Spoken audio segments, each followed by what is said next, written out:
First and foremost, I want to give all praises to Yahweh Basham Yahushai, Basham Ohara Kakadash. Double honours to the apostles and elders, chiefly of Great Millstone, and all other people teaching sensible things like non-violence, the mark of the beast being the RFID chip, to fast and pray and to keep ourselves spiritual and not carnal in these last days.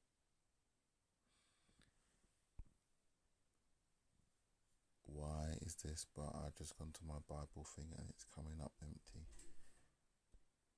Second Esdras 8 and 50.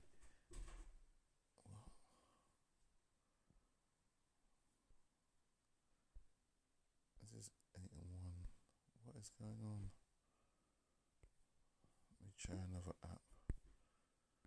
Always got the backups, man. Always keep backups. You can't go in one place, go the other. You won't be outdone then. Let's see. Esdras, second Esdras 8 and 50. For many great misery. So this is going into the prophecies again about the end times. Esdras was chatting with this angel for a long time, man.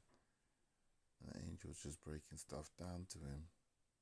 You know, and he asked him all these questions. And, you know, for you brothers that go out on the highways and byways, man, you've got to know Esdras, because all these kind of philosophical questions are the questions, you know, like, oh, why would God create a man if he just wanted him to sin? And I think I heard another brother's podcast where some Jake had been convinced that Esau. One Jake was trying to convince another Jake that Esau was righteous because he was doing what God had wanted and all this sort of stuff. You know, Ezra goes into that. He's like, well, why would God? You know, he's like, why would God make man just to come and sin and fall into destruction? Wouldn't it be better if he hadn't come into this? You know, if he hadn't been born, what's the point of just having people being born and make them unrighteous, and then they have to struggle through this kind of narrow path to get righteousness? You know, so he breaks it down. Let's get that actually. I think that was. Let me see.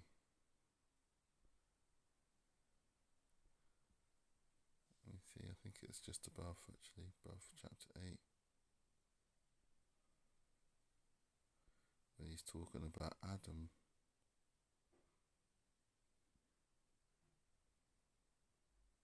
You know, and he's talking about you know, you took all this time to create, like in say second Ezra 8 chapter 8, for when the body is fashioned now in the mother's womb, and thou givest thy members, that is like giving it the members is like, it's, you know, your arms and your legs, thy creatures preserved in fire and water, and in 9 months doth thy workmanship endure, thy creature which is created in there. So all the time that the child is in the womb, you know, Yahweh is working, trying to, you know, creating this amazing creature in his own likeness, you know. Verse 9, but which keepeth and is kept shall both and be preserved. So you're looking after this perfect creature, and when the time comes, the womb's preserved, delivered up the things that grew in it, you know. And then it comes out and it's nourished, you know. You nourish it. It says, for thou hast commanded out of the parts of the body, that is to say, out of the breast milk be given, which is the fruit of the breast, that the thing which is fashioned may be nourished for a time, till thou disposed it to thy mercy. So, you know, and then after the child comes out, you set things in place so that the breast will give milk, you know, to further nourish this thing that Yahweh has built and created in the body. And verse 12, I'm going to skip verse 11. Thou broughtest it up with thy righteousness, and nurtured it by the law, and reformedst it with thy judgment, and thou shalt mortify it as thy creature, and quicken it as thy work. If if therefore thou shalt destroy him, which was so great labour fashioned, it is easy thing to be ordained by the commandment that the thing which was made might be preserved. So why don't you just, if you just you fashioned and you protected this child in the amniotic fluid of the mother's water, and then and fashioned it and built it and preserved it, and then why not just make a commandment to say, oh, there's no way to, you know, that this thing might be destroyed. Why don't you keep preserving it from sin and corruption? You know. So why do you so these questions, these are the kind of questions that are being asked. A lot of these philosophical questions that people on the road might ask you. Going back to 7. Let's see if it talks about Adam. It talks about the judgment coming. And Jesus after. So verse 36. Then no, that's not where I want to go to. Yeah, 48. O Adam, what hast thou done? For though it was thou that sinned, thou art not fallen alone, but we are all come of thee. For what profit is it unto us if there be promised an immortal time, whereas we have done the works that bring death, and that there is promised us an everlasting hope, whereas ourselves being most wicked are made in vain. So what's the point? Like, if us having got all these storehouses and the kingdom to come, if we just corrupt and we can never inherit it, Adam's just taken us off the way.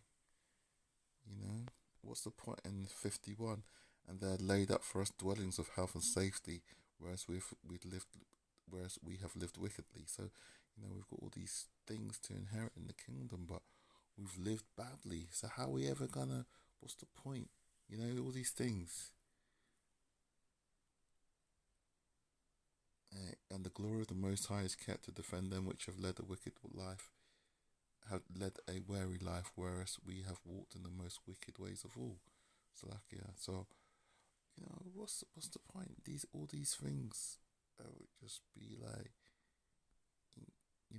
and Esdras was keeping it real, because he was just like, yeah, all right, I get it, but he was saying, I've done some wrong, for we have walked in unpleasant places. We've done wrong. We've been bad before we come into this truth, like many of us, And then the angel says in verse 57, this is the condition of the battle which man is born upon the earth. That is born upon the earth that shall fight. So you dropped into a war, and that was also said in I think it's Romans, where he says we wrestle upon against principalities and powers. It's not just you just dropped on earth, and you were brought into a war. You put on the armor of God to protect yourself, but you're brought into a war. And you don't, when your soldier is dropped into a war, you don't get to choose the conditions of the battle. This is the lot. But anyway, Esdras is wicked. I've heard people be quoting it for a long time, but I haven't really properly studied it. Chapter 50 was actually what I wanted to get into from the get-go. So let's go there. And we're talking about end times, angels just breaking down some more prophecies. For many great misery shall be done to them that in the latter time shall dwell in the world, because they have walked in great pride. And this is about being circumspect, being humble, not assuming that because all the things that you've done is enough. 51, but understand thou for thyself and seek out the glory for such as be like thee. Get knowledge of self, understand yourself, understand where you're proud, how you're coming across, understand most faults, you're in the most, which pits you need to be worked on. Other people can tell you, but it's good to, you know, self-reflect. For unto you is paradise open, the tree of life was planted. The time is come, to come is prepared, plenty is made ready, a city is builded, and rest is allowed, yea, perfect goodness and wisdom. The root of all evil, the root of evil is sealed up from you, weakness and the moth is hid from you, and corruption is fled into hell to be forgotten. Sorrows are past, and the end is showed, the treasure of immortality, and therefore ask no more questions concerning the multitude of them that perish. So we're not really meant to be looking at the two-thirds too tough, We're meant to be analysing, self-reflecting, self-criticising, repenting, and keeping the eyes on the prize. And with that, I would like to say shalom.